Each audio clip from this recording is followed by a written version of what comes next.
media.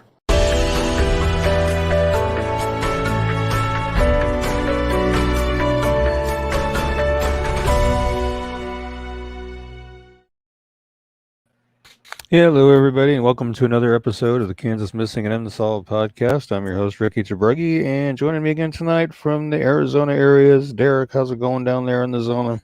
What's going on, buddy? What's going on? Not much. Just another day in paradise, let me tell you. Another day in paradise, man. Tell you what. It's trying to storm, but other than that, right there in Salina, getting a little bit of lightning and thunder. Yeah, some pretty heavy duty lightning too. Let me tell you. Yeah, you gotta be careful, man. You gotta be careful. There's a lot of a lot of injuries with the lightning and stuff. Man, I know. Especially I'm checking our radar real quick. We're gonna see where it's all at. It's kind of falling apart as it's moving by us. Most of the heavy duty stuff is south of us. Oh wow! Looks like Wichita's getting hit pretty good. Careful down there in Wichita. Hey, Crystal, how you doing? Hey, Trisha. Our YouTube supporters here. Right. Where's everybody at? There's usually a lot more people here than this. Yeah, everybody shout it out loud. Let us know you're here and where you're from. Crystal Walden in the house. Brooke. We're running a little bit late. Not too bad tonight, though. We were getting some last minute things fixed. 8 minutes late. You know, we try our best. Laura Thomas in the house. Yep. Hey, I like how you're doing the pulling up the comment thing over there now. That's cool. Emma Casper, Junction City. There's Kim Berggren from, where was that from? Westmoreland, Kansas. Wow. All over the place tonight. Yeah, that's cool. Never heard of Westmoreland. Shout out to Brandon Smith, who redesigned our set for us. Mm-hmm. Did some behind the scenes work for some other stuff you'll see on the show tonight. He's going to be a part of the team from now on. We'll bring him on screen at some point and introduce you. He's handsome. We got Salina in the house over in your neck of the woods. Yep. And we got Laura, lives in Illinois now, but from Levo, tiny town near Emporia. And Christopher Under's here. What up, Christopher? From Greensburg. Thank you, Trisha, for sharing. And my brother says, watching on YouTube or commenting through Facebook. Like the new graphics. Kim Berger near Manhattan. Another Adrian from Junction City. She's here again tonight. Good deal. Belleville. Her best friend is Linda Dillard. Yep, we're going to be covering her tonight. Oh, okay. We already got that one. Yeah, I added some new information on hers, too. And actually, I forgot to pull her flyer. I got to do that right quick. Here come the people. They're starting to come in. Yeah, where's Lori Hayes from Hayes? I don't know. We got Meredith Perkins from Lawrence in the house. Yeah, I tell you what, if we don't start right at 9, people just say to heck with it, Ricky. I guess so. They don't wait. Hey, everybody, we're here. Come back. Meredith Perkins from Lawrence. Well, we got a big show tonight. It's been a show. We do the Tuesday Thursday shuffle, so it hasn't been super long since our last show. So we don't have like a super long show tonight. And we do not have a located safe video because we only had 4 locateds in the last 5 days or however long it's been. But all of those will be rolled over into next week's show. So we were excited to show you those people who have been located safe. Yeah, I think all 4 of those locateds came today, I believe. Really? Yeah. I think they did. Hoping for some relief for the families. Dottie Heimer's in the room. Awesome. Leavenworth, Kansas. Garden Plain. Mm-hmm. All over. It's good to see people from all over. I'd like to see some more from out of state. That would be cool. Right. I like seeing the outer staters too. Yeah. That's really cool. Love all you guys here from in-state. I'd love to see us get spread out a little further there. Yeah. Sort of. And that'll happen with us covering more flyers over time. Covering Steve Battles last week. You're very welcome. His family and friends. Good deal. Hopefully we can help get some information generated by doing that. Right. Well, let's cover some cases, man. Okay. All right, we'll be right back after this. You're watching Kansas Missing and Unsolved podcast. If you or someone you know is a victim of human trafficking, call the National Human Trafficking Hotline at 1-888-373-7888. Well, Mary's asking how the Missouri page is coming along. It's coming. Like I said, basically I'm cross-posting flyers from one page to the other, but hopefully I can start trying to research some Missouri stuff. Right now I'm kind of crunched on time, but really trying. Right, yeah, that's crazy. Got any more comments? I'm from Lakin, Kansas. My mom went missing in 22801. Who's that? What's your mom's name? Topeka, Kansas. In Stephanie. The house. Oh, Stephanie Welch. Okay. Have we covered Stephanie Welch? If we have, it's been quite some time. Okay, Stephanie Welch. All right. Well, tell us about. We will have to cover her though again soon. Yeah, we'll have to cover her next week, or if we can find a flyer, maybe we can cover. I know I've got her flyer. I just got to find it. Okay. Well, let's we can have Brandon take a look for that, and then let's talk about Adam Joseph Herman. Okay, let me find his. And we're gonna do that with quite a few cold cases tonight. Older cases because it hasn't been very long since our last show, but these are always important to cover. Yep. Adam Joseph Herman went missing from Towanda, Kansas on July 1st of 1999. He was 11 when he went missing. He would now be 34. He's 4'4" at the time, 67 pounds, blonde hair and blue eyes. And he was last seen sometime during the late spring or summer of 1999. His photos shown his age progressed to 21 years. He lived in the Pine Ridge Mobile Home Park with his adoptive parents, Douglas Herman and Valerie Herman, and his two younger siblings. The Hermans stated that Adam had run away during the first week of May after Valerie Herman had disciplined him. They said they were afraid to report him missing because they thought they might get into trouble with authorities. They continued to collect adoption subsidy payments for Adam until his 18th birthday. Adam's disappearance wasn't revealed to police until 2008 when his adoptive sister contacted them after she tried to locate him through the Kansas Department of Social and Rehabilitation Services and discovered that the SRS believed he had lived with the Hermans until he turned 18. Something his sister knew was not true. The Hermans were charged with felony theft for accepting subsidy payments and claiming Adam on their tax returns, but they have never been charged with Adam's disappearance. Police searched their current residence and the mobile home where they lived in 1999. No human remains were found, but authorities say they discovered the answer to one of the questions they had. They declined to elaborate on what it was they found. Investigators have been unable to find any evidence that Adam is still alive, and his case does remain unsolved.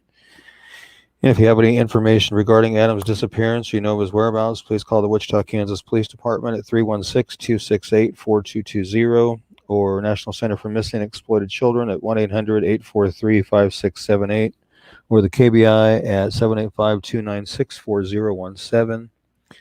And I know here a little while back we had a situation come up where I believe a young man was claiming to be Adam, and it turned out that it was not. They were able to compare his DNA and determine it was not him.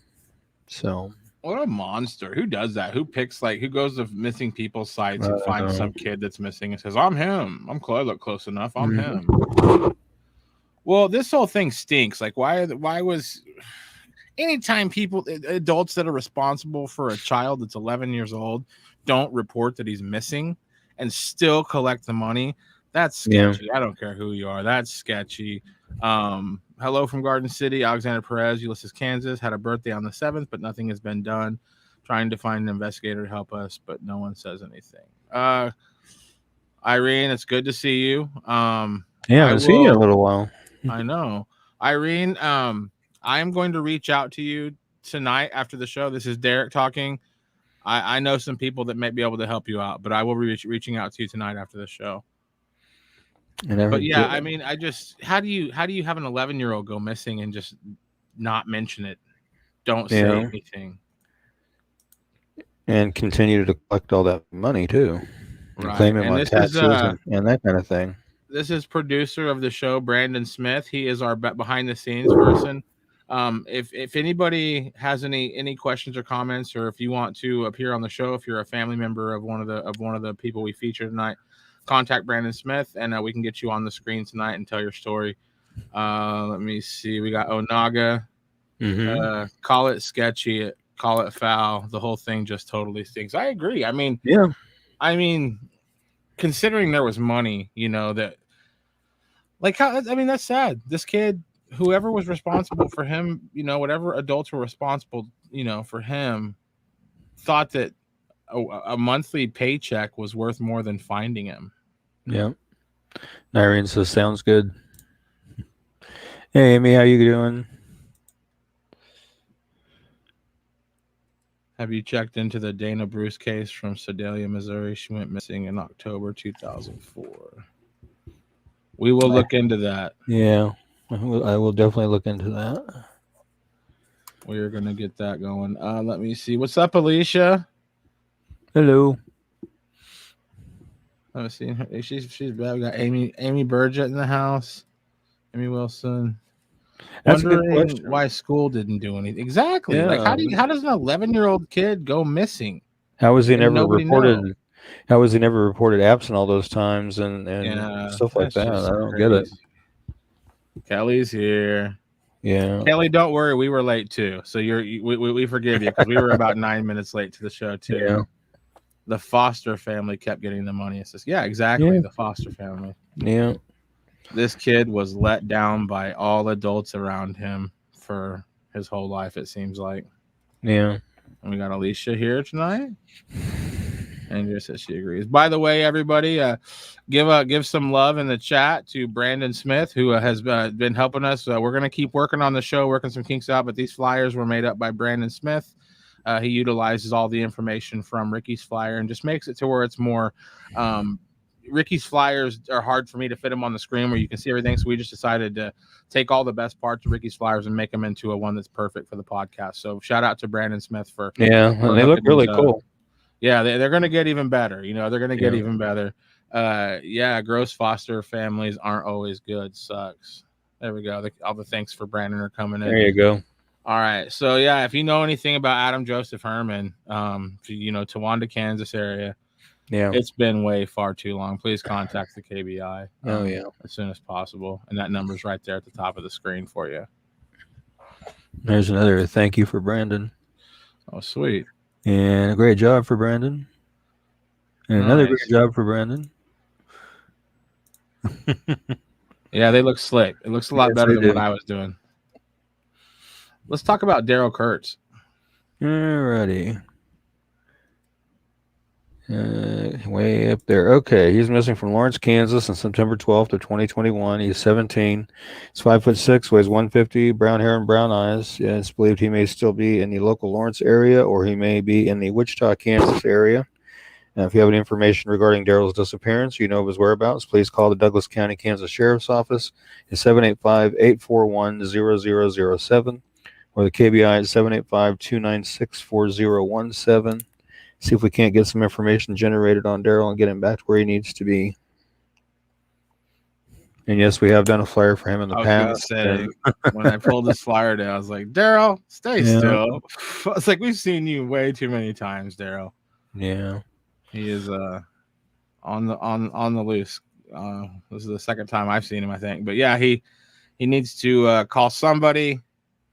Not a good idea for you to be out just roaming by yourself. The people in the world that are willing to hide you are not very good people. Right. So yeah, don't worry, Vista. We were a little bit late too, so you're fine. I'm confused. I see September 12th at the top left. It says May 9th below. We make mistakes. Oops, did I not fix that down below? Let me look at my version of it here. Listen, Terry, I didn't fix it at the bottom. Your brother. It is September 12th. It's September 12th. Don't worry. I really hope that I will fix that. Don't worry. It is difficult to be a teen. It's not fun being 17. Yeah. But Daryl, you got to go home, man, or call somebody. Let them know you're safe. This is not good, buddy. Not good. Let me see.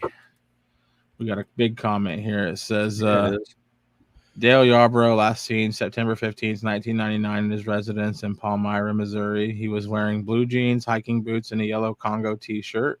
He was working with a paving asphalt crew out of Hannibal, Missouri. He also worked out of Iowa and Illinois. If you have information, please contact Marion County Sheriff's Department at 573-796-2077 or the Missouri Highway Patrol Missing Persons Unit at 1-800-877-3452. Yep. Okay. I'll see if I can get a flyer made up for him and get that up there. Thank you so much, Nikki Sue. Amy says, cold cases, little Roman Graham is a friend of my sister's, babysat for the family. I went to school, older brother, answers she needed. Ronnie Graham. Do you have Ronnie Graham, Ricky? Do you have anything with that name doesn't sound familiar to me. Okay, we'll look into it, Amy. We appreciate you telling us about that. We will look into it. We're writing all these down. Running is not the answer. Please let someone know you are okay, or anyone you need, please reach out. Exactly. Yeah. Missouri has lots of strange missing persons cases. I bet. Yeah, they do. I mean, we're talking about the Springfield 3, and that's a bizarre case we'll have to get into sometime too. Well, we are broadcasting to Kansas Missing and Unsolved and Missouri Missing and Unsolved, so maybe sometime we can just do a whole episode that's kind of centered around Missouri to sort of introduce them to introduce that audience to the Kansas audience and sort of do that. Yeah, he says you really should cover the Springfield 3. Yeah, it's going to be lengthy because there's a lot of information on that one. Well, so do you have the Dana Bruce flyer, Ricky? I haven't made one for Dana yet. Brandon, will you dump a flyer for Ricky to pull from in the Facebook chat? We'll cover that one here in just a minute while we're looking at that one. Go ahead and cover. How do you say this? Aracilio? I'm not sure. I would assume so, but Aracilio. I don't know.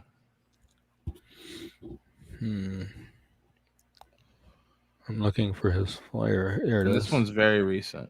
Yeah, this is an unsolved homicide, May 24th, 2021 in Garden City, Kansas. Garden City police responded just after 11 p.m. May 24th, 2021 to the report of a man shot in the 1200 block of North 9th Street. They arrived to find Aracilio Hernandez Jr. sitting in the street. He was taken to a local hospital where he later died. The department did not release any additional information, saying the investigation is ongoing. If you have any information regarding Aracilio's death, please call Garden City, Kansas Police Department at 620-276-1300. To remain anonymous, you can call Crime Stoppers at 620-275-7807 or text your tip to Garden City PD. Text GC tip and your tip to tip 411 or 847-4111 and see if we can get some information generated on what happened to Aracilio. And there is a $1,500 reward available for information leading to the arrest and conviction of the persons responsible for his death as well.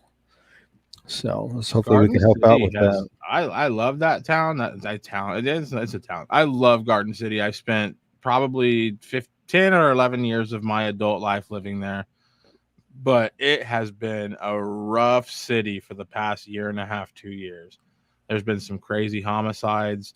It's been pretty rough as far as these homicides and my heart goes out to the town. It's a beautiful community. Everybody gets along in Garden City for the most part. But yeah, it just seems like you've been hearing a lot of bad news out of the Garden City area recently. Yeah. Alicia says that would be a good idea, uncovering missing people from other states surrounding Kansas. Everyone. Yeah, we try to do that. I really, really appreciate you both. Thanks for bringing all these cold cases, even new cases to light. You're very welcome. James Dale Yarbrough case is related to Christina Whitaker's case, according to the Discovery ID series Relentless. Did not know that. What about the teacher who went missing in Lakin on February 28th, 2001? Oh, Stephanie Welch. Her son was in here earlier. Small world. Yeah. It's in Lakin, Kansas, about 25 miles west of Garden City. According to government records, Stephanie had dropped her kids off at the babysitter's house that morning. Stephanie was in the process of getting divorced and returned to her former home to pick up some items left behind. The car she was driving was found abandoned at a mobile home park southeast of town. Oh my gosh. Yeah. That is terrifying. I do have a flyer here handy. I do have her flyer handy dandy. Drop it in the chat to you and Brandon in Facebook. Okay. And I got this Dana Bruce flyer. I can go ahead. I can actually read this one. This is going to be Dana Bruce, missing since 7. Oh, she was born 7/10/85, missing since 10/4/2008. She was 23 at the time of disappearance. She is now, let's not give. I don't know. I'll find that in a second. She is female, white, brown hair, green eyes. She is 5'3", 90 pounds. Sedalia, Missouri. On October 4th, Dana left her children with a babysitter. She was seen at a local nightclub, Malone on Main Street. Dana never returned to pick her children up. All of her belongings were left behind. Dana has a tattoo on her right upper arm of a bear with wings, with the word Dylan in the middle. She has a 2-inch vertical scar along her lower spine, a scar on her right shoulder of a staple pattern. Dana has both of her ears pierced. One, she is blind in the left eye.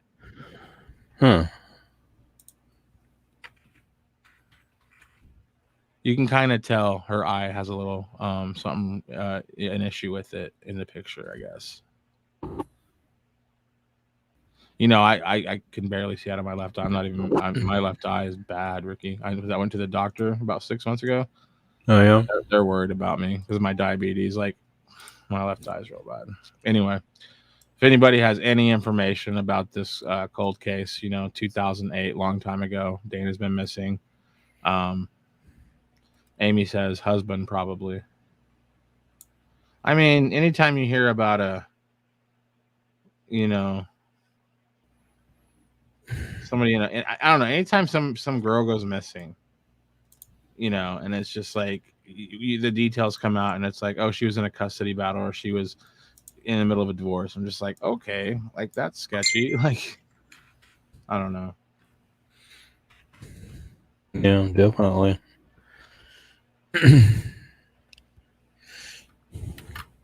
What are you doing over there, buddy? Do what? What are you doing over there?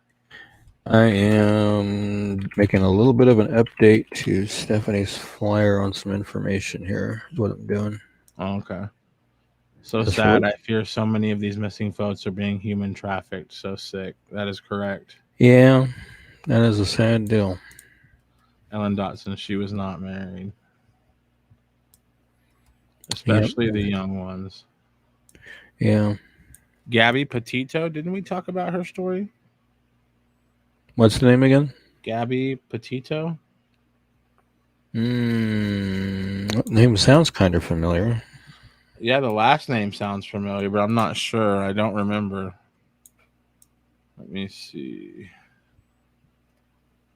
Okay, let me see.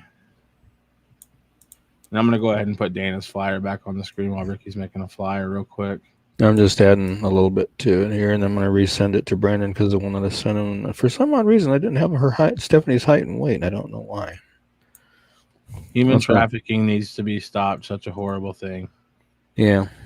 Gabby is all over YouTube.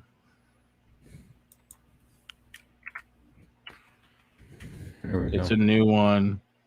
Last few days. Yeah.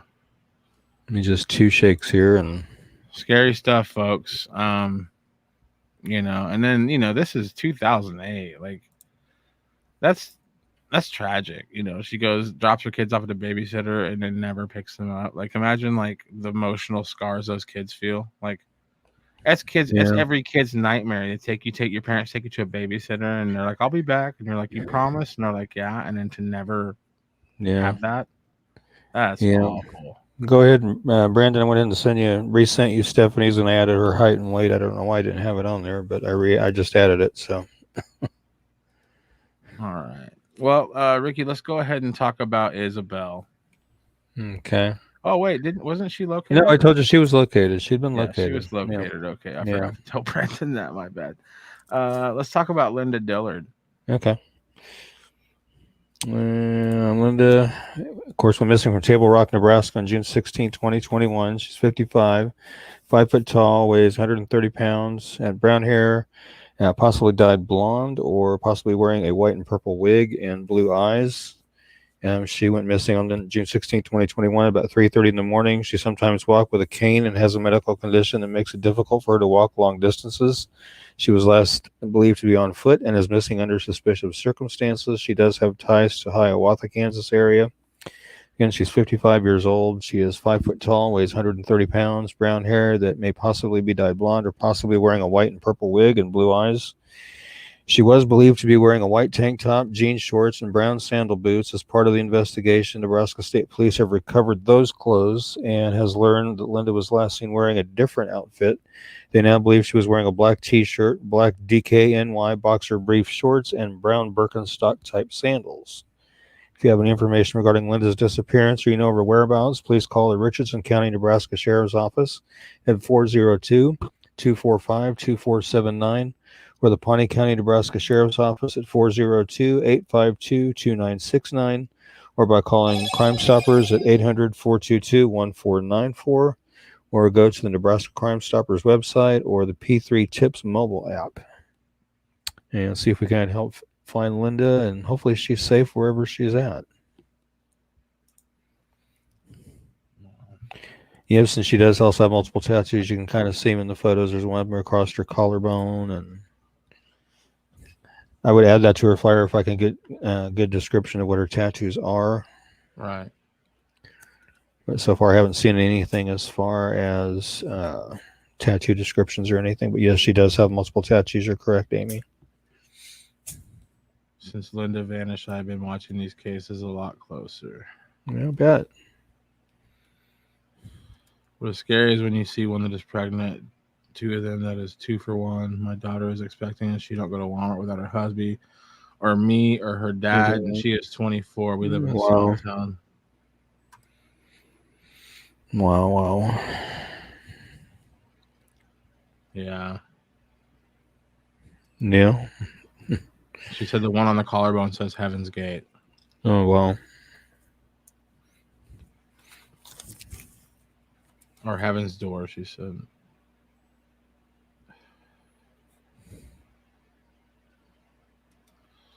He says, wonder how they came up with new clothing description. Well, it just said, the information that had been released was Nebraska State Police had somehow discovered that. They recovered the clothing they thought she was wearing. And I don't know how they come up with a new clothing description, but. Wow. Let's talk about Stephanie Welch. Heaven's Door. Okay. Amy correct herself, said Heaven's Door, not Heaven's Gate. Okay, Heaven's Door. Yeah. Alrighty. Stephanie Welch went missing from Lake in Kansas, February 28, 2021. She was 23 when she went missing. She would now be 44. What did I say? 21. Oh, oops, sorry. She is 5'8", weighs 190, has brown hair and brown eyes. She dropped off her youngest son at his daycare in Lakin at approximately 9:15 a.m. on February 28, 2001. Earlier, she had dropped off her older child off at preschool. Authorities believe that she drove back to the mobile home she was preparing to vacate shortly afterwards. Stephanie may have returned to the property, removed some of her and her children's personal belongings. She's never been heard from again. She was engaged to Roy Moore in early 2001 and was planning to move out of her mobile home and into his house. She was driving his silver 1990 Mazda 626 at the time of her disappearance. Moore's vehicle was discovered abandoned in the private driveway of a mobile home park in southeast Lakin at approximately 11 a.m. Witnesses said that an unidentified man dressed in black walked away from the car shortly afterwards. Authorities do not believe Stephanie knew anyone inside the park and theorized that someone else drove Moore's car to the location. Her jacket and wallet, which contained $500, were discovered on the front seat of the vehicle. The wheel wells were covered in snow and mud, and someone drove the car for miles before parking it in the driveway.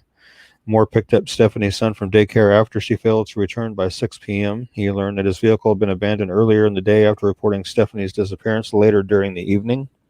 An extensive search of the area produced no clues as to Stephanie's whereabouts. Investigators believe that she may have been murdered between the time she dropped off her son and the time Moore's vehicle was discovered. Authorities said that her remains could have been hidden in numerous locations. Several abandoned wells are scattered throughout the area. The man who was seen leaving her car is considered the prime suspect in her disappearance. If you have any information regarding Stephanie's disappearance or you know her whereabouts, please call the Kearney County Sheriff's Office at 620-355-6211 or the KBI at 785-296-4017 or their 800-KS crime number and report anything that you may know regarding Stephanie Welch's case. No matter how small you think it might be, it may just turn out to be a huge piece that they need. So don't hesitate to call that in.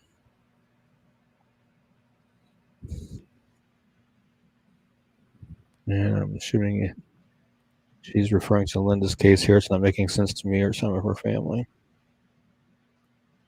You think I would have heard of this? I lived in Garden City until November of 2000. No,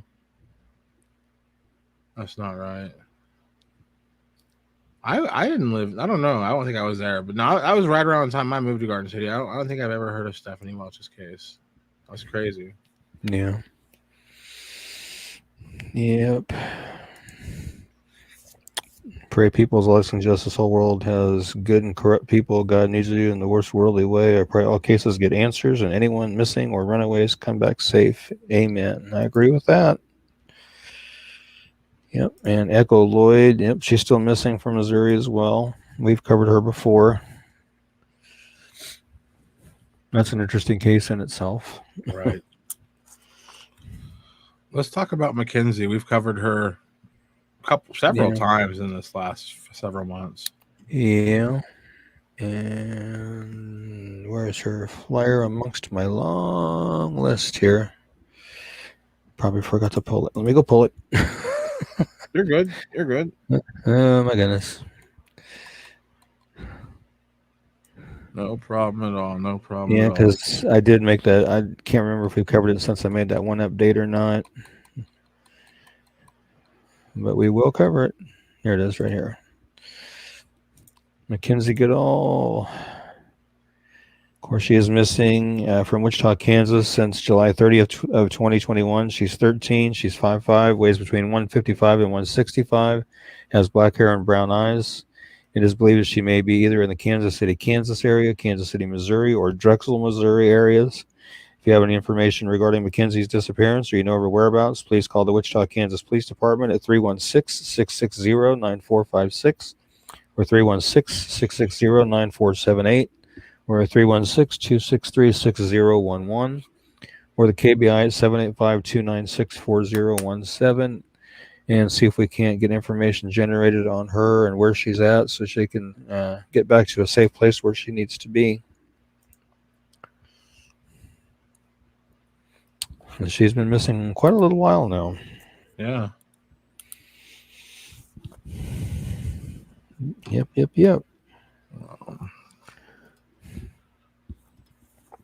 Did any of you watch Relentless on Discovery ID? I did not yet. Yeah, she is just a baby. Okay. Mackenzie's way too young to be out right now. Yeah. Actually, no, I haven't watched Relentless on Discovery. I don't have cable, so I'm sure it's probably streaming online somewhere. I just need to look for it.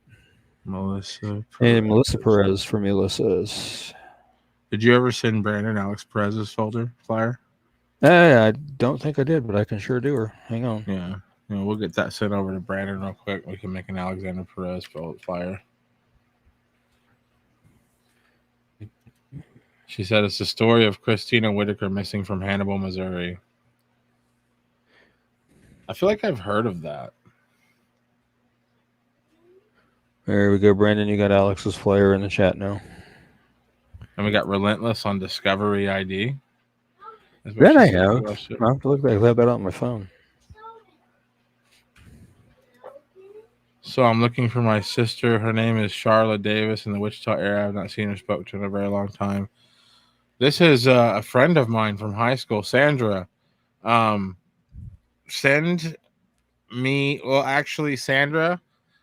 I'm gonna set you up in a private message with Ricky after the show, and he can make a flyer for you.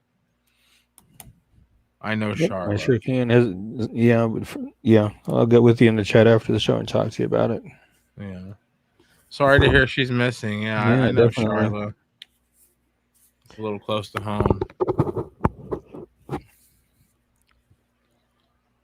She said prepare. Really? Okay. I know we've covered Christina's case on here before, but I know Relentless probably goes into a lot more depth and detail than what we have. Right, yeah. Let's talk about Ashley Freeman and Laura Bible. Oh, that's gonna. Okay, let's see here. Well, Let's see here. Here we go. Ashley Freeman and Laura Bible. Okay. Missing from Welch, Oklahoma since December 30th of 1999. They were both 16. Ashley was 5'7", 145, dark blonde hair and blue eyes. Laura is 5'5", 130, brown hair and hazel eyes. Laura spent the evening of December 30th, 1999 at her friend's Ashley Freeman's trailer home near Welch, Oklahoma to celebrate the latter's birthday. Lorraine Bible, Laura's mother, said that Kathy Freeman, Ashley's mother, took the girls to the Pizza Hut in Veneta, Oklahoma during the evening. Lorraine's statement contradicts authorities' belief that Kathy and the girls visited Big Bill's Barbecue in the 350 block of North Wilson Street in Veneta, Oklahoma. The group traveled in Kathy's blue Toyota and picked up feed for the Freeman's livestock, as well as water from Kathy's mother's house. The Freeman's trailer did not have running water and was primarily heated by a wood-burning stove in the living room. The family was described as avid hunters and outdoor enthusiasts who enjoyed living in remote location. The trailer was equipped with telephone service and electricity, and there were numerous firearms stockpiled in the home, and Ashley assisted with hunting for food. This is going to be lengthy, folks. Let's see here. I just pulled up the same darn flyer. What did I do that for? Okay. Ashley's boyfriend, Jeremy Hurst, told investigators that he had met the women at a local Walmart after their dinner. He gave Ashley a silver chain with a heart-shaped pendant embedded with her birthstone for her birthday present. Hurst said that he returned to the Freeman's home with the women shortly afterwards. He said nothing appeared to be amiss, and he departed at approximately 9:30 p.m. Ashley's father, Danny Freeman, had relatives over during the evening who claimed that Hurst actually left at 10:30. Authorities said that no outgoing phone calls were made from the family's home during the night. Kathy planned to take Ashley to her driver's test the following morning. Laura had a dental appointment scheduled for the following morning and planned to leave the trailer shortly beforehand. A passing motorist reported a fire in the vicinity of the Freeman's residence at approximately 6 a.m. the following morning. Authorities discovered Kathy's remains inside the debris during the afternoon. Investigators initially stated that they were positive no other bodies were inside the home and did not secure the location during the overnight hours. Danny was considered the prime suspect in his wife's murder. Authorities believe that he may have abducted Ashley and Laura and traveled elsewhere, but all of the Freeman's vehicles were parked near their home. Laura's car also was nearby, and the keys were inside the ignition. Lorraine discovered Laura's purse propped inside the trailer, but there was no evidence of the girls at the scene.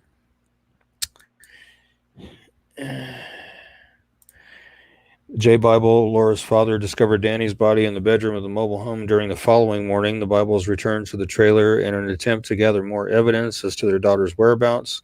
Both Danny and Kathy had died as a result of gunshot wounds.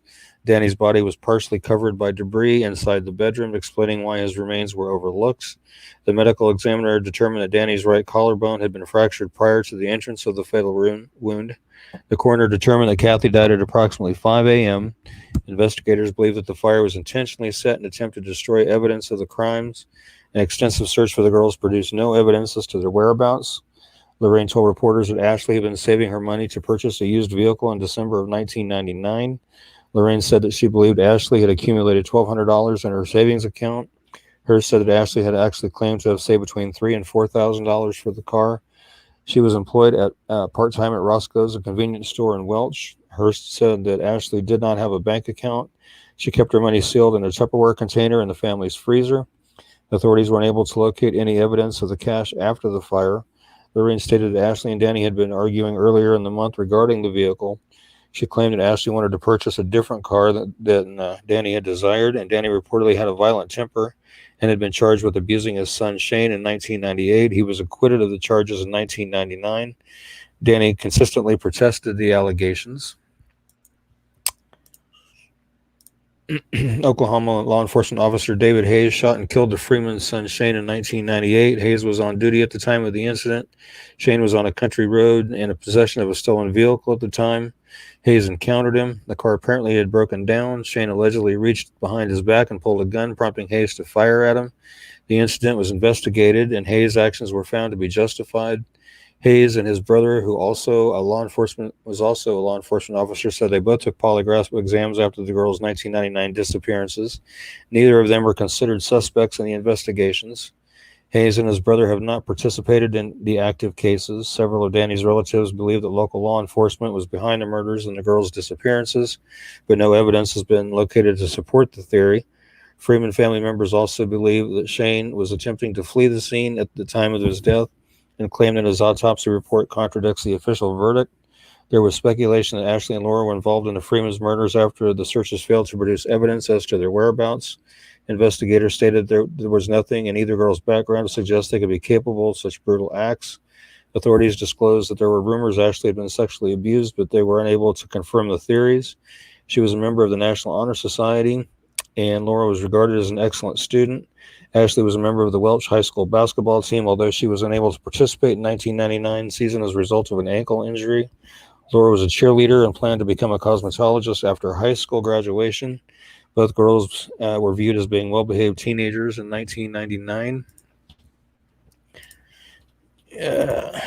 The Bible family believes that Danny's alleged marijuana dealing may have triggered the murders and disappearances. They claim that he may have become involved in something out of his control, which led to the incidents in late December 1999. The Freeman's loved ones theorize that local law enforcement may have played a role in the cases. There is no evidence to suggest either theory is correct. Hayes, the officer who killed Shane, and his brother, who also was a law enforcement officer, said they both took polygraph exams after the girls' disappearances. Neither of them were considered suspect in the investigations. I don't know why that's repeated. Hayes and his brother have not participated in the active cases. Several of the girls' relatives participated in the pilot of the television program What Really Happened in October of 2001. The show was not purchased by any of the networks and has never been broadcast. Deanna Dorsey, a nurse who assisted the Freemans on the night of Shane's death, appeared on the show. A photo, well, I don't have that photo. Her daughter was a friend of Ashley in 1999. Deanna was shot and killed at the hospital where employee was employed shortly after returning from the taping. Authorities said that paranoid schizophrenic Ricky Martin murdered her as a result of his anger about the hospital's decision to downsize. Martin was killed by police shortly after Deanna's murder. Martin and Deanna reportedly never met one another. Some people believe that Deanna's death was connected to the Freeman's murders, but this theory has never been proven. Convicted murderer Tommy Lynn Sells wrote a letter to the Joplin Globe in May of 2002 and claimed that he was involved in the Freeman Bible case. Sells stated that he traveled through Welch, Oklahoma during the night of the girls' disappearance. He said that he was returning from St. Louis, Missouri at the time. Sells stated that his memory was clouded by drug usage, but wrote that he wanted to remember a fire and brutal burial locations of the two girls. Authorities said that Sells was considered a possible suspect in the case, but that their investigation was proceeding cautiously. Sells was arrested after fatally stabbing a teenage girl in Del Rio, Texas in late December 1999. He was convicted of her murder as well as the homicide of another young Texas girl in April 1999. Authorities believe that Sells may be connected to as many as 16 homicides. Investigators received unconfirmed information that he may have been involved in the 1993 Texas disappearance of Juanita Barden. He also confessed to murdering Stephanie Stroh, who vanished from Nevada in 1987. Sells has not been charged in connection with any of these cases. Jeremy Bryan Jones is considered a possible suspect in Ashley and Laura's disappearances. He's been charged with murders of a teenage girl and a woman and is a suspect in disappearances and murders in at least 6 states, including the murder of Patrice Indris and the disappearance of Melinda McGee. Indris has been missing for 18 months before her body was found in December 2005. Jones lived in Ottawa County, Oklahoma at the time the girls vanished and was released from jail at 10:30 p.m. on the night of their disappearances. He left the area in early 2000. Investigators say that the murders of Danny and Kathy are similar to the crimes Jones had been charged with. The woman he allegedly killed had been shot to death before being set on fire. Sorry, this is very lengthy. Investigators questioned Jones about Ashley and Laura's case and reported that he confessed to the murders, murdering Ashley's parents and then abducting the girls after they fled the trailer. He suggested investigators look for the girls' remains in the mine shaft near Galena, Kansas. Jones did an interview with the media and denied confessing to anything related to the girls' cases. Police plan to try to verify his statements. They plan to begin looking for Ashley and Laura's bodies again in July of 2005, which I know they have been. Their case remains unsolved, and if you have any information regarding their disappearance or you know of their whereabouts, please call the FBI Oklahoma office at 405-290-7770 or the OSBI Oklahoma State Bureau of Investigation 800-522-8017. And And I think I have one more.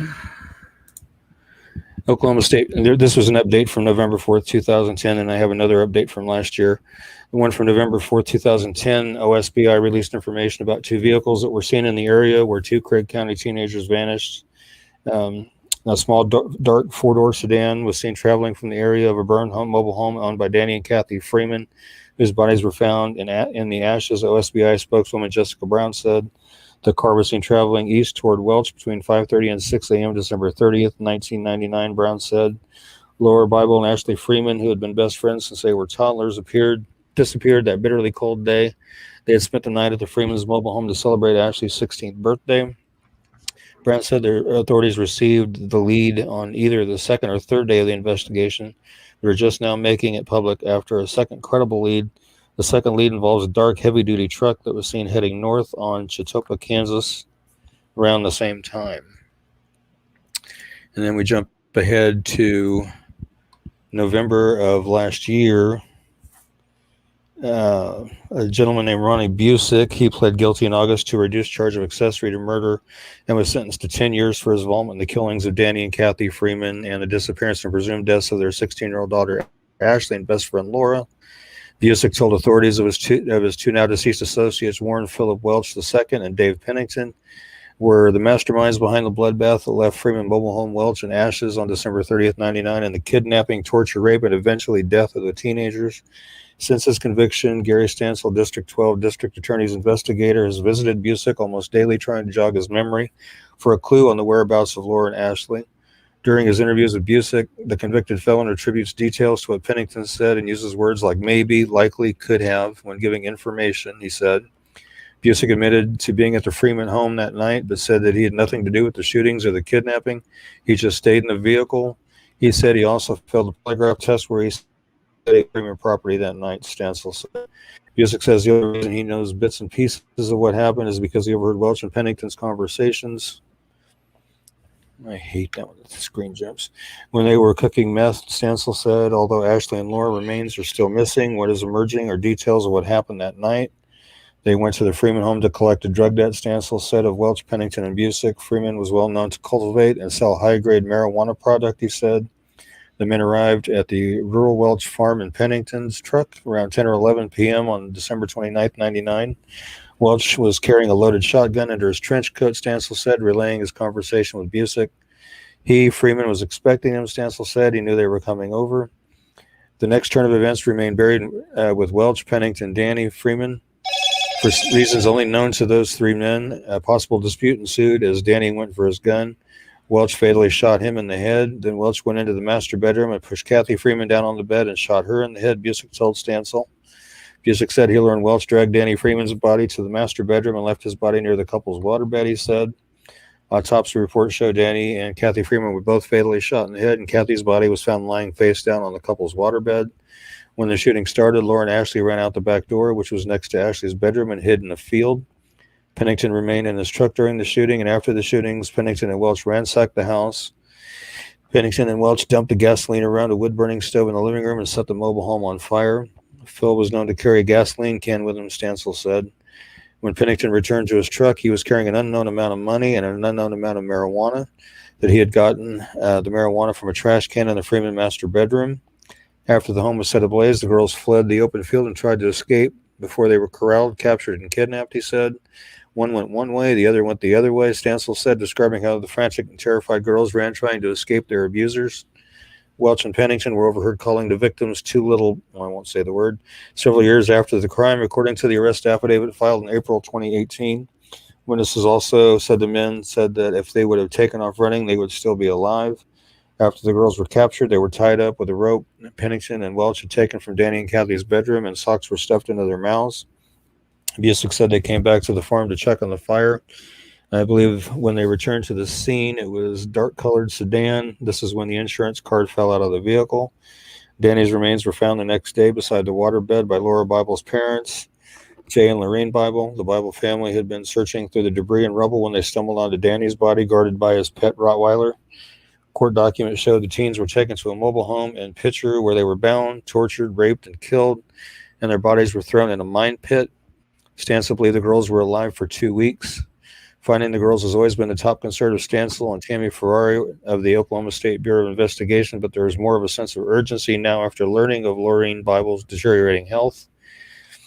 He may not know exactly where the girls are, Stansel said of Busick, but I believe somewhere out there is someone who knows something, who overheard something. There's no reason to be scared to come forward. Decades of drug and alcohol abuse coupled with a brain injury due to a shooting has left Busick with very little memory concerning the events of that night. His attorney, Gretchen Mosley, said at his sentencing, Stansel and Ferrari have organized teams of investigators and cadaver dogs, dropped cameras hundreds of feet into mine shafts, searching root cellars, and watched divers plunge into mine ponds looking for watery graves.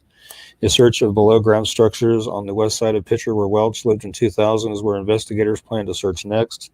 Prosecutor Isaac Shields offered to slash Busick's sentence if he would tell authorities where the girls' remains were located before sentencing. Shields said after the sentencing, there is a possibility Busick's sentence could be re-examined should he provide information leading to the recovery of the girls' remains. Busick remains in the Craig County Jail waiting to be transported to the Department of Corrections facility. Whew, that was a lot of information. It was. But you know what? It's have there been podcasts about this or anything? Like, this is a case. Oh, yeah. Yeah, there have been several done. Let's try to get through some of these comments. It looks like there was a lot of talking off. Yeah, I'll let you go through some of those. Yeah. I just watched Steve. Oh, they're talking about Christina Wicker. I just watched Steve Wilkos' show. Christina Wicker's mom took her boyfriend to the show. He failed the lie detector test and said that he knew where she is or her body was. So sad because he still denies it. Actually, it's sort of solved. There has been arrests in this case, but the girls have never been found. Okay. Yeah. I mean, they arrested the three of them, and I think two, like the information said, two of them have since passed, but Busick's still alive and serving his time. So it's somewhat solved. They solved the murder end of it. They just have, and they know pretty much what happened to Ashley and Laura, but they just don't know where their bodies are. So again, I agree with what that last article said about somebody knows something, somebody had overheard something or something along those lines. And there's no reason to be afraid to come forward now after all this time, especially since two of the three have died and the other one's locked away for life. So now's the time to come forward if you know anything and let them know. Wow. Yeah, so much information. Someone knows where they are. I agree. That is wild, man. That's probably the longest case we have ever covered. It is. But I think it's, I didn't get bored. I was just like, oh my gosh, this is. And that was, I told you I had to break that down because there was so much into 9 separate flyers. I went through all 9. Well, that's good. I mean, now we have that on here. Brandon can chop that up into a cohesive, just one thing of you reading it. Maybe we can make a little video of it and put it on Twitter and stuff. That's why there was pauses in between, because I had to drop the one flyer, pull the next one, drop that one, pull the next one. We'll fix all that in post, buddy. Don't worry about that at all. We'll just that stuff didn't happen on the podcast. Sweet. Hey, let's talk about Alexander Perez. Again, everybody, thanks to Brandon Smith for whipping these flyers up in seconds. He's utilizing Ricky's flyer and just using pieces of it and making these real quick on the fly. So, and we're doing this again for you, Irene, and the rest of Alex's family. So, again, he's missing from Ulysses, Kansas on December 1st, 2020. When he went missing, he was 35. He would now be 36. He's 5'11", weighs 235, black hair that he shaves off bald and brown eyes. And he contacted a family member via telephone on December 1st and advised he would be coming to their home to do some laundry. He never arrived at that family member's home in Ulysses, and he's not been heard from or seen by family or friends since then. He had been staying with family and friends prior to his disappearance. Originally, it was believed that he may still be in Ulysses or Garden City or the surrounding areas, and as we've talked about, there's been information to suggest some not so good things. Again, he was 35 when he went missing. He would now be 36, 5'11", 235. He has black hair that he shaves off bald and brown eyes. He has a tattoo of a bumblebee on his face underneath his left eye. He has, hang on a second, Perez tattooed on one of his arms. He has a tattoo of a cross on a chain across his chest. If you have any information, and he also has that tattoo on his collarbone that I managed to get better pictures of, that cross and chain there on his collarbone there. If you have any information regarding Alexander's disappearance or you know of his whereabouts, please call the Grant County, Kansas Sheriff's Office at 620-356-3500 or the Ulysses, Kansas Police Department at 620-356-4600 or the KBI at 785-296-4017. And let's see if we can't help get him found and brought home. You're welcome, Irene. I can just imagine how much stress you've been under. I'm sure it's been ungodly. Yeah. I know a lot of oh yeah, and happy birthday to Alexander. Yeah. It was like on the 7th, I think they said earlier. Wow. Yeah, this one breaks my heart too. We've been covering this case for 9 months. It's just too long. Definitely. For nobody to know nothing or say anything. Right. Well, we love you, Irene, and we're always thinking about you and praying about you. And you know, we're like I said, I will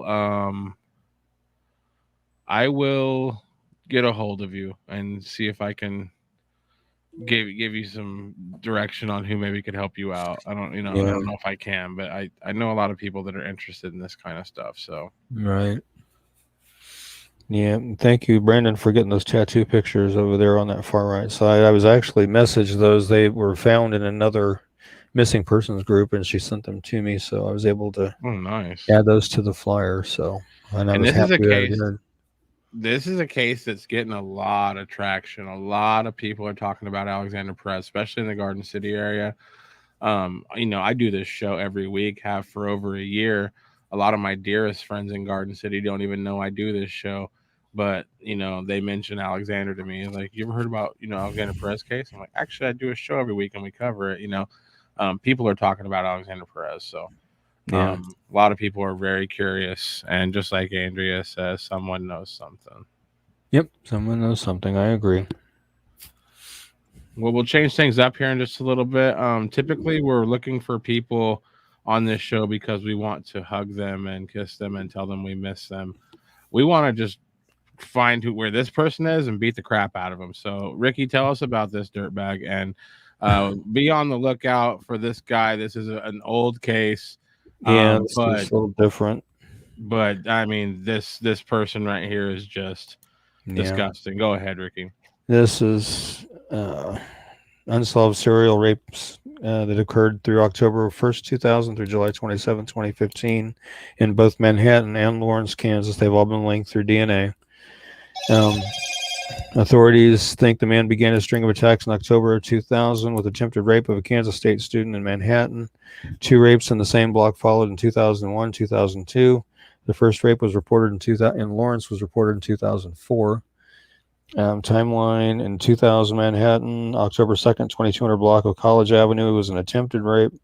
2001 Manhattan, August 11th, 2200 block of College Avenue. 2002 Manhattan, March 29th, 2200 block of College Avenue, and also on December 31st of 2002, 1400 block of Hartman Place. 2003 in Manhattan, May 30th, 1400 block of Watson Place, and in 2004, June 14th on the 1400 block of Watson Place. And also in 2004 in Lawrence, July 14th, 3800 block of Clinton Parkway. 2005, Lawrence, January 29th, 200 block of West 6th Street. And also in 2005 in Manhattan, September 5th, 1400 block of Hillcrest. 2006 in Lawrence, June 13th, 1900 block of Stewart. 2007 in Manhattan, August 7th, 900 block of Morrow. 2008 in Lawrence, March 22nd, 3800 block of Clinton Parkway.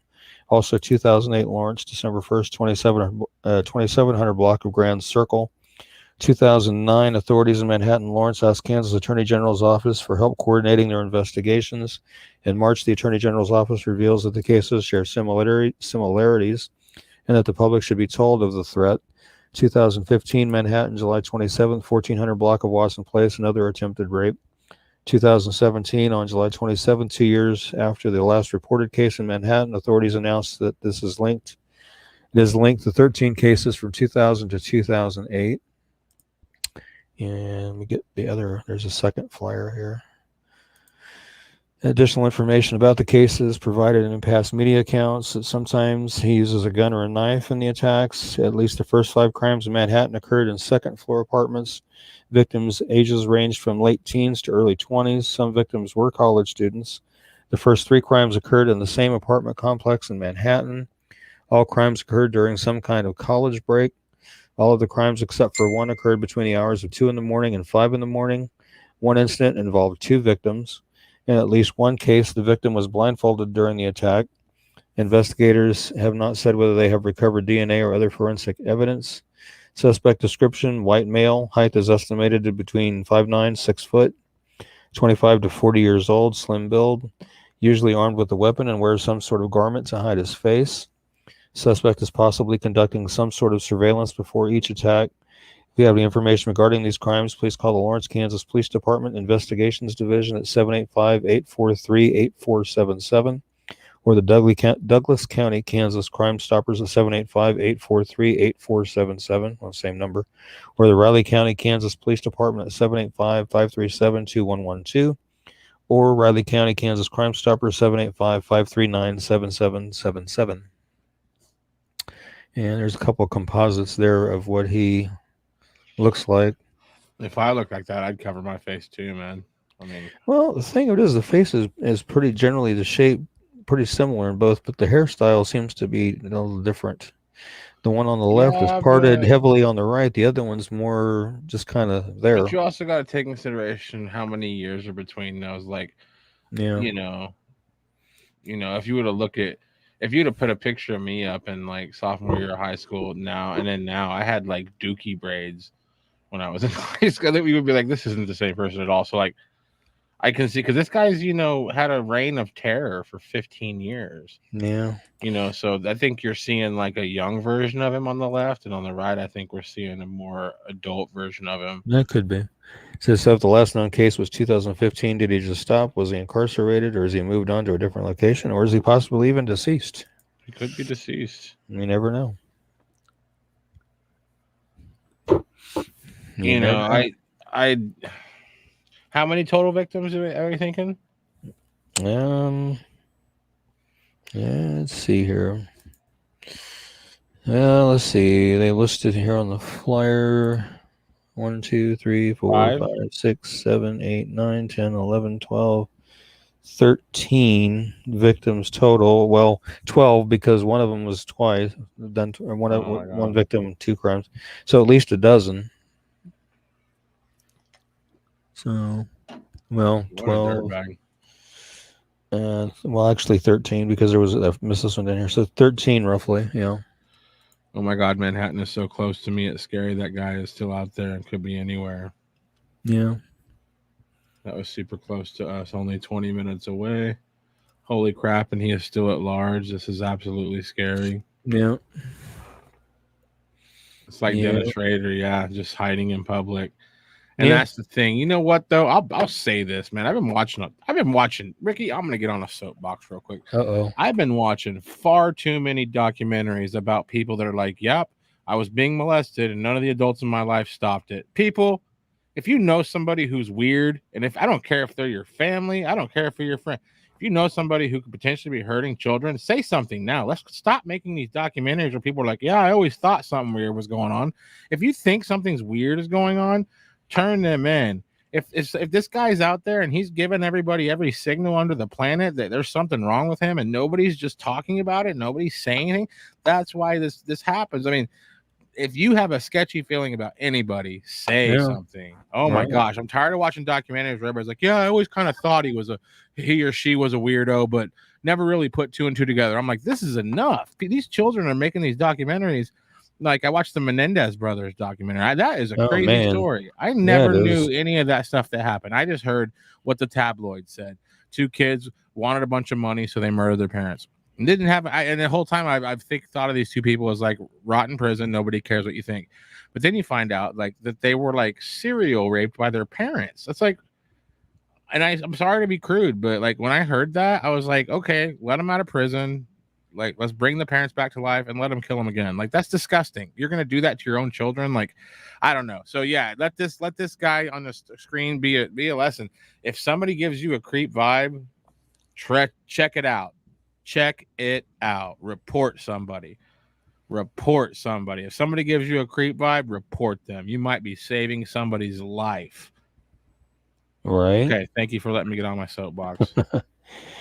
Well, kind of going back to that Dennis Rader comment there, I mean, and hiding in plain sight, some people have this predetermined notion sometimes that, serial killers, serial rapists, whatever, that they're these demonic looking monsters, drilling, foaming at the mouth, drilling from the mouth, holding a knife or whatever. And in reality, that's not the case. They're just as normal looking as anybody else. They just know how to hide what they're doing so well that nobody knows it. I mean, I'll give you an scary thing. Dennis Rader's a good example of that. I mean, he was married, 2 kids, president of the church, Boy Scout leader. I just watched a documentary about how this guy molested like 60 kids over a span of like 35 years at 3 different schools, and they finally decided to make a documentary about it because there's been like, out of those like 50 or 60 kids he molested, there's been like 20 suicides. And so they made a documentary about it. And again, I'm watching this documentary, I'm just like, and all these people they're interviewing him, Ricky, they're just like, yeah, I always thought there was something weird about him, but I never said anything. And you just look at they're interviewing these grown men now that are just like, yeah, what he did to me was not okay. Right. And it ruined my life. And nobody believed me. Nobody helped me. So I'll say it again. If you're leery about somebody, report them. Do not let it. Don't let any. Don't. And the thing is a lot of people don't say anything because they don't. A lot of times the messenger gets killed. People don't like hearing bad news, so people get mad at you for saying it. Right. Take the L. Take the L of people that you thought were your friends that are going to get upset for you for exposing a monster. If anybody that you're worried about getting upset with you for exposing a monster, then they're not really your friend and they don't really care about you. They're trying to protect a monster. So, yeah. I mean, I'm just tired. I mean, I've seen so many documentaries this week. It's just the same story. Adults seeing abuse happen to children and looking the other way. It's terrible. Right. Yeah, and Ted Bundy was another example too, because when they finally caught up with him and caught him, a lot of his friends and stuff didn't believe that they got the right guy. Oh, couldn't be. I mean, here's a guy that's moving up as a lawyer, moving up in politics, and he worked in a crisis prevention hotline and all this other stuff, and it's just like, but yeah, he hid what he did very, very well. So I mean, yeah, Manhattan is, I think, a town of opportunity for him. I think I like being in a college town. Something has made him stop for now, but the truth will come out at some point, like it did with BTK. True story. The I-70 killer hasn't been active for over 25 years. Just stopped killing. Raider just stopped killing and resurfaced because he loved the attention he was getting. The Zodiac in California just stopped. So many cases like that. Yeah, I think that oh, awesome. Peggy's posting this link. It's Say something, how to report suspicious activity. Thank you, Peggy. That is awesome. All right. I'm going to have to look at that link. I'm going to go ahead and we're going to bring in our new producer for a minute. Okay. Everybody, welcome to the show. Brandon Smith, how you doing, buddy? Doing pretty well, man. How you guys doing?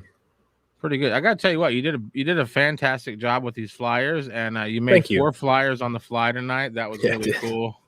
Yeah, no problem, man. I like doing it. Anything to help out. Yeah, man. So you're new to the team. Brandon's actually from Raleigh, North Carolina. Hey, Terry. I used to work at Papa John's with him 100 years ago, and he's just like me. He's a web producer. Does audio, video stuff like me, but he's going to be helping us out. And wow. See, everybody says they love your fans give a lot of love. I really appreciate it. Yeah, dude, this is awesome. Yeah, I'll hopefully keep things going and getting everything going really well. Wow. Hey, hi, hello. Yeah. I think that Raider did want the notoriety of the. Sorry about that. What do you? Do you have? Because me and Brandon were talking the other day that I was watching never mind. I lost my train of thought. I was watching a documentary today, and it was about somebody that ended up in the oh no, it was like this guy that killed people and buried them in his backyard in Winston-Salem. Do you remember that? Like 2007. They're all sent as a documentary. I've been watching a lot of true crime documentaries. I'm gonna have to watch that. What was it brought up earlier? That was it called Relentless on Investigation Discovery? Yeah, I'm gonna pull that up like when we get off and watch probably an episode or two of that before I go to bed. I want to say thank you to everybody real quick who's sending me all the love. I really appreciate it. Yeah. Going to do a lot of hard work for the team and hopefully get some more good stuff coming. And again, if you guys see me pop up in the chat, if you have a flyer you want put up on the screen, obviously message either myself directly or get with the KMU crew here, and we'll get it put up, and we'll do a little bit of research on it, and we'll cover it for you. We definitely want to help anybody out anytime we can. We can't get to everybody instantly. I've been doing a little research on some of them, been working on some of the flyers that you guys sent over in the chat, but hopefully we can get some of those covered for you too. Cool. Stoked about it. Well, Ricky, what do you have anything you want to add before we get out of here tonight? We're going to call the show there. I thought we still had quite a few to go yet. I thought we were out of cases. Oh, heck no. But we can, I mean, I've got some I need to cover. I thought you saw them on the page when I reshared them earlier today. Oh, no. I hadn't pulled those. Oh. Mm-hmm. Okay. We hadn't got those pulled then. I didn't realize that. Yeah. My bad. I can pull some if you want and send them to the chat. Cause I still have 1, 2, 3, 4, 5, 6. No, we covered him. 5, 6, 9. We haven't done yet. That's on my list. Okay, yeah, I don't have time for that tonight. It's already been an hour and 15 minutes, but we will have apparently we're gonna have a very large show on the next week. So, yeah. But hang on, I want to address a comment right here real quick. Peggy is saying, "Am I blocked from commenting?" No, you're not blocked from commenting, Peggy. I see everything. Yeah. And Vista, thank you. Thank you. She did post a lot of those links really fast. Facebook might have got mad at her for doing that. That might have, yeah. Because I know I posted on a law enforcement Facebook page that I had posted a flyer for a missing person on Kansas Missing and Unsolved, and they took my comment down. I can't remember what their reasoning was. It was something stupid. Something about fake news or some stupid shit. And I'm like, I've been doing this for 9 years, people. Right. I'm well established, Somebody I said a bad word. I'm sorry. I slipped with a bad word. I'm sorry. I have to wash my own mouth out with soap when I get off the camera. There was a comment earlier that I thought was a little funky. Let me see if I can find it. It was like, oh yeah, there it goes. Joplin News First. We continue to cover the story. Oh, is it one of your flyers or something? Oh. What? Wow. Apparently Joplin News First was watching us. I just now realized that's what happened. I was like, why is this in our chat? Like, are they like advertising? But it looks like they just they've been covering the story too. Did they comment that?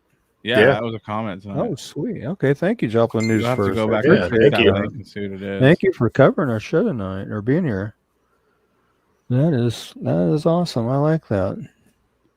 I do have to say one thing before we cut out of here, though. Over the last 9 years, so many of the flyers that I've done has been picked up by different news agencies over the years, whether it's out of Kansas City, whether it's out of Wichita, or wherever. I've even had a flyer come up on Denver Post website and stuff like that. And it just blows me away that these news agencies trust my stuff enough to use it. And I'm really grateful and appreciative of that.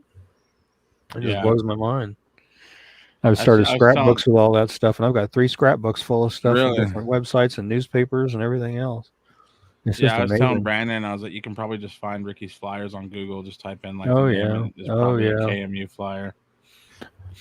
I did. Well, when we talked to Michael that one day, he gave me some insight into what I didn't understand was why when I type in like a name of a flyer or missing person and missing, my Twitter stuff comes up, but none of my Facebook stuff ever comes up. Right. Or very rarely does it come up.